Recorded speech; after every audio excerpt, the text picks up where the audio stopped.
Welcome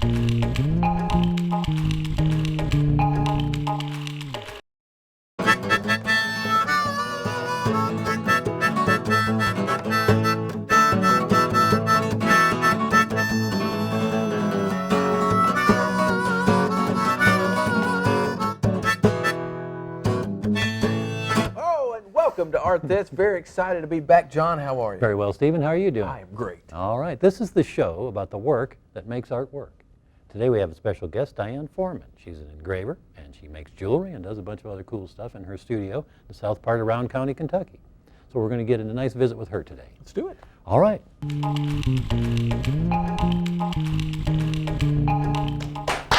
Oh, thank you all. Thank you all. The massive crowds. We had to bus people in tonight for the show because no one would come if we didn't. But here we are with our fabulous guest, Diane Foreman. She's from Moorhead, Kentucky, actually south of the town. She owns and operates with Denver Foreman, BB's Engravings, and more. And on Art This a few years ago, she showed us her small, about 10 by 10 studio. And you'll see as we're talking today that she has upped the ante, and she's got some great space to work with and some amazing equipment. She's here to talk about making original artwork and also using computer-controlled machines to make custom work for people and share some tips on showing and selling work to other people. Welcome, Diane. Thank you. Nice to have you. Thank you. All right. Well, how would you describe the setup that you have now south of town? It's quite substantially different than when you were on the show a few years ago. Yeah, I have a lot more working space now versus before when I was cramped into a small space. Mm-hmm. But I can do my shipping and my photography for my website and do my craft work, and then each machine has its own working area now. Mm-hmm. Good. So. And as we can see in the B-roll that Jordan shot for us, one of your machines is quite large. What is the name of that monster and what is it for? It's a CNC laser engraver cutter, and basically it laser engraves on wood, marble, acrylic, glass, stone, marble, just about anything. Using a laser? Yes. And it can also cut through and do cutouts in these materials, or most of them? It can cut through wood and acrylic and leather, but not stone or glass. Yeah. And you do work on commission for people and also your own creative projects for sale and for gifts and things. Right. What are the sorts of things people ask you to make for them using your engraver? I do what's called palette art, and I'll engrave pictures onto the palette art, or I engrave onto a mirror and then attach it to the palette. And then they want like necklaces and stuff. I can do photograph engraves on Outstanding. Well, let's take a look at one of these mirrors that you use and talk a little bit about the process. This is original artwork or original composition with the wood was produced at your studio, yes. The palette, the mirror. What did you have to do to get that beautiful horse image on that mirror? Actually, I take the horse and I have to turn it into like a clip art almost.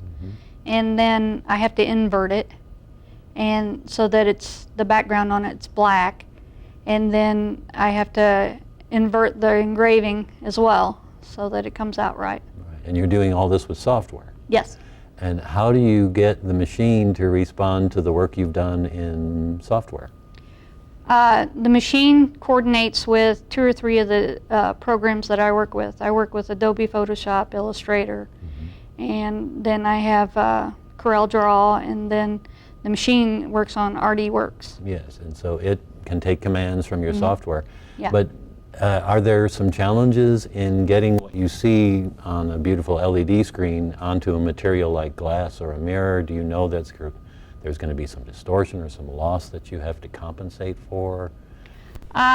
Usually I have like test pieces that I'll take and run a test print through, what I call a test print, and then once it's good, then I can take the actual piece that I'm going to do and prepare it and then engrave it. So when you're working with a mirror, you've got to make some subtle adjustments. When you're working with wood or metal, it's different still. Right.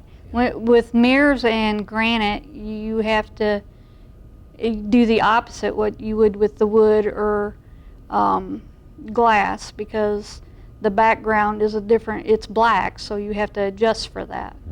All right, so you really need to be able to see ahead in the process and then work your way backwards in the software to compensate Right. for what happens. Are you ever surprised by what let me save sorry. your arms by turning this down. Are you ever surprised by what turns out? You got your plan, and then there's what happens, right? Right, and then I'm fussing, so. It's Or like, starting that over. didn't work right. But sometimes the surprise is fabulous. Yep. Here's another mirror that you did. It's a little bit different. How would you talk about how the process for this one was different? This one's actually done with a vinyl. I've increased or added a vinyl machine to my machining, and I'm just now starting to play with it. And I like to use different mediums, not just one. Mhm. And I like to combine them. That way I get a variety of things I can do. Where a lot of people, when they have a laser engraver, they just use one format. They'll do like trophies, or they'll do awards, and that's pretty much all they do. I don't like to limit myself to that. Yeah, this is nice. So you say this involves latex. Is the latex Yeah. burned on, or? No, I actually printed it out, and then I adhered it to the mirror itself. Oh, okay. So. And you adhere that by hand? Yeah. In pieces? Oh my gosh. Yeah, So- you have to, what it Yeah. is it's a big black piece, and then you have to weed it out, the pieces that you don't want, and then you take and use it's like a masking. It goes over it, and then you peel the backing off and add it to the mirror, and then pull the tacking back off. And that leaves the It leaves image. just what you want on there. Yes, and it's kind of like sculpture. Get rid of everything that's not the horse, right? Yes. Very good. I think that's Michelangelo or somebody that said that. I don't know. Somebody asked him, how do you make a granite? He goes, I just chop everything in a way that's not my statue, and what's left is the statue. Well, we've got some smaller pieces here that Yep. you use a different device to make. Yeah, Tell I us about use that. a diamond tip drag engraver. What have you done with these images? These are beautiful. What I do is I just turn these to a black and white, and then I increase the contrast and bring out their features really good, so that when I engrave it, it shows up really good. Hmm.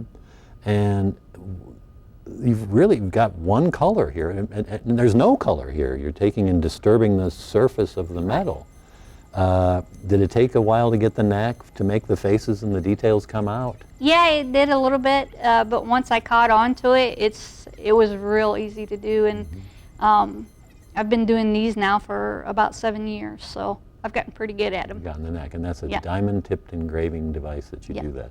So we've got human, computer, machine, and those three things, and materials, and you've got Yeah. to sort of keep track of how all these interact with each other. Very good. Well, before we end our visit today, I really would like to ask you about the other side of your creativity, which is marketing and selling.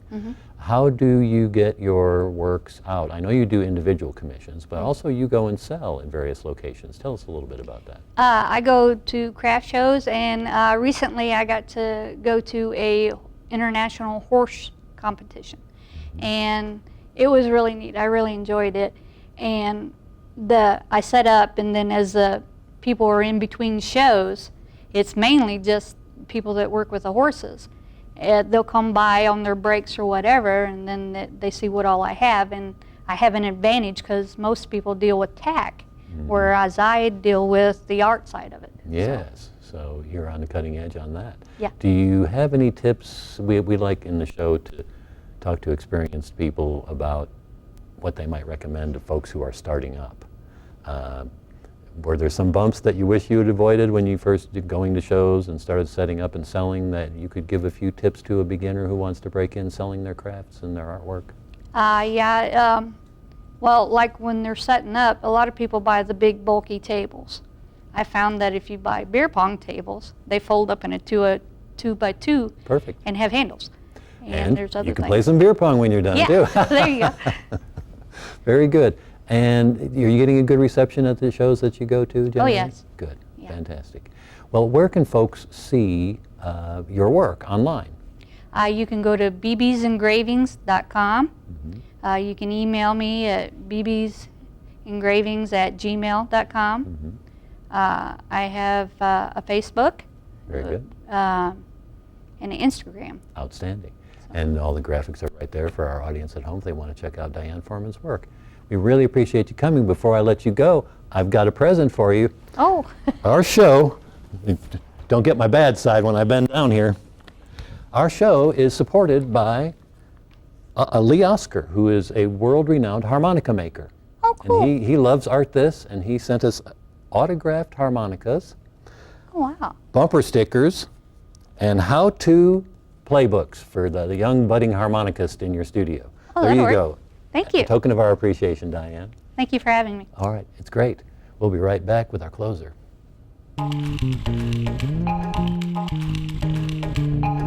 And we're back. John, how about that? Fabulous. We really want to thank Diane for coming in and talking about her work down there. It's amazing. We had her on the show several years ago, and she was working in a much smaller space doing great work, and now she's expanded, and who knows, the sky's the limit, it looks like. Yeah. It's going to be good. Well, we have a very interesting show coming up next time. Who we got? The new Beckham County Ramblers, which Is it is a local band? They're, I don't know what, they're loco, that's Oh. for sure. Beckham County. I've never heard of Beckham County. Well, so few have, but you're going to have to watch the show to find out the secrets of Beckham County. Exciting. Yeah. Well, that's next time. Okay. Let's get out of here. Let's do it. All Ready? right. 1, 2, 3.